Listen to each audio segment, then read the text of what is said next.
Bonsoir, j'aimerais vous dire ce soir qu'il y a des contrats qui lorsqu'on les signe avec le monde des ténèbres, les agents par l'intermédiaire des agents du monde des ténèbres, certaines personnes les signent ou les établissent par ignorance ou par méconnaissance de certains codex ou certains process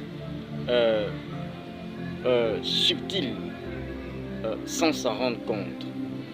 Oui, par le fait qu'ils établissent ces contrats, ils acceptent d'établir ces contrats pour lesquels les choses, d'accord, les points clés pour lesquels il faut traduire une attention particulière ne sont pas souvent lucides, je veux dire élucidés, clairs, détaillés, illustrés plus ou moins, autrement dit en termes de moindre ou grand détail. Rien n'est explicité. Les choses ne sont pas plus ou moins détaillées. Il n'y a pas de détail en tant que tel qui peut vous emmener à être en alerte ou à traduire un certain sens de l'éveil ou de la curiosité pour que vous puissiez vous rendre compte que vous êtes en train de signer un contrat. Que ce soit verbalement, c'est-à-dire parce que vous aurez tenu certains propos en rétorque, donc en répondant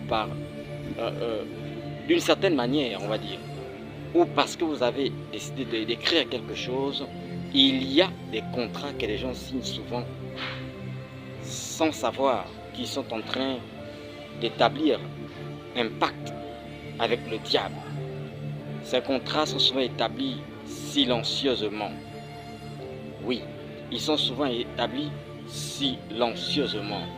Et lorsqu'on les présente aux personnes qui les signent, ils ne se présentent pas, ces contrats-là, comme étant des sujets qui peuvent inspirer la peur ou la dangerosité, voire de l'étrangeté.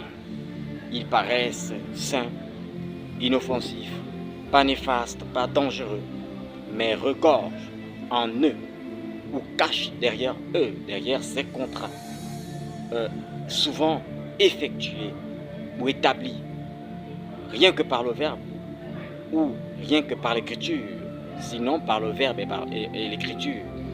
Je dis ces contrats sont souvent validés par plusieurs personnes sans s'en rendre compte, sans se rendre compte qu'ils viennent de dire oui